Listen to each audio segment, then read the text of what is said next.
भाजप प्रवक्ते नवनाथ बन आपल्यासोबत फोनलाईन वरून जोडलेले आहेत। नवनाथ बनजी, मुंबईकरांचे जीव हे प्रशासनासाठी एवढे स्वस्त झालेत का, हा प्रश्न या निमित्ताने उपस्थित होतोय।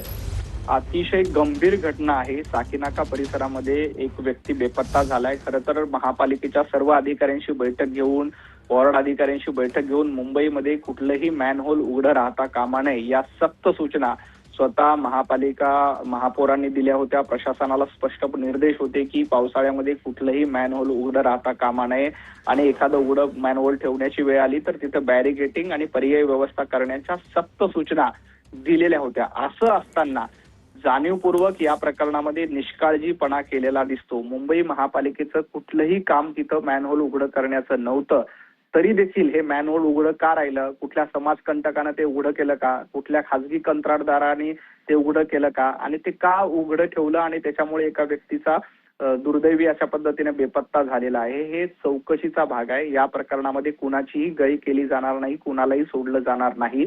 मुंबईकरांचा जीव इतका स्वस्त नाही। मुंबईकर हा सुरक्षितपणे घराबाहेर पडला पाहिजे आणि पुन्हा सुरक्षित घरामध्ये आला पाहिजे, यासाठी आम्ही कटिबद्ध आहोत। मुंबईचे सेवक म्हणून आम्ही काम करतो आणि अशा पद्धतीची घटना घडणं अतिशय दुर्दैवी आहे। या प्रकरणात जे कोणी दोषी असतील, म्हणजे कंत्राटदार असेल, अधिकारी असतील किंवा अन्य कोणी असेल, त्यांच्यावर कारवाई केली जाईल। कुणालाही सोडलं जाणार नाही, कुणाचीही गय केली जाणार नाही। आज चेंबूरमध्ये झाड कोसळून एका चिमुकल्याचा मृत्यू झाला। 3 अधिकाऱ्यांना तातडीनं निलंबित केलं। त्या ठिकाणी ज्यांनी हलगर्जीपणा केला त्यांच्यावर ठपका ठेवण्यात आला। त्यांना सस्पेन्शनची कारवाई मुंबई महापालिकेच्या वतीने केली। आता देखील हे जे प्रकरण आहे ते अतिशय गंभीर आहे, कारण मुंबईकरांचा जीव एवढा स्वस्त नाहीये। मुंबईकर सुरक्षित राहायला पाहिजे, यासाठीच लोकांनी, जनतेने आम्हाला निवडून दिले आणि अशा पद्धतीची घटना काही लोक हलगर्जीपणा दाखवून करत असतील किंवा यात कोणी समाजकंटकांनी जाणीवपूर्वक मॅनहोल उघडा ठेवला का, हे देखील तपासण्याची गरज आहे।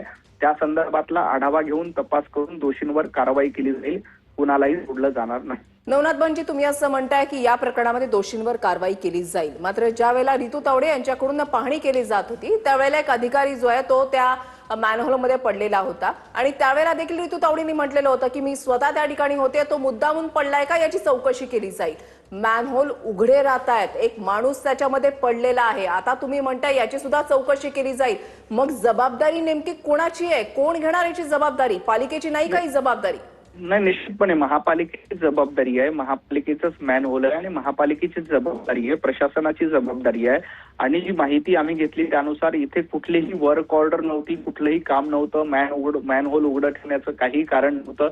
असं असताना मॅनहोल का उघडं राहिलं? कुणी एखाद्या समाजकंटकाने येऊन ते उघडलं का? ते का उघडलं? कधी उघडलं? आणि ते उघडलं असेल तर तिथल्या स्थानिक अधिकाऱ्यांनी ते तातडीनं का त्याच्याकडे लक्ष दिलं नाही, याचा देखील शोध घेणं आवश्यक आहे।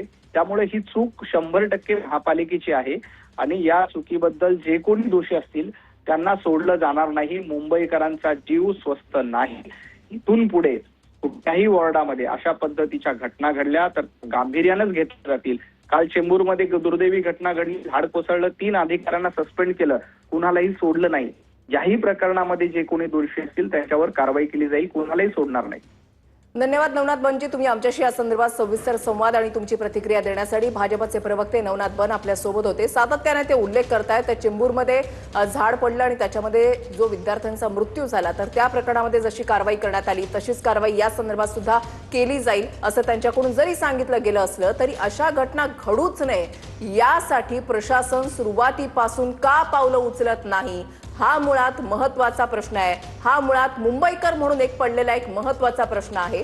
मॅनहोलची झाकणं ज्यावेळेला उघडी ठेवली जातात ती का उघडी ठेवली जातात, तर यामागे सुद्धा अनेक कारण आहेत। कारण की ज्यावेळेला पाण्याचा निचरा होत नाही त्यावेळेला मॅनहोलवरची झाकण जे आहेत ते बाजूला केलं जातं, मात्र त्याच वेळेला असे प्रकार घडतायत। चौकशी करू एवढं सांगून महापौरांची जबाबदारी संपते का, हा आमचा सवाल आहे। मुंबईकरांचे जीव प्रशासनासाठी स्वस्त आहेत काय, हा आमचा सवाल आहे।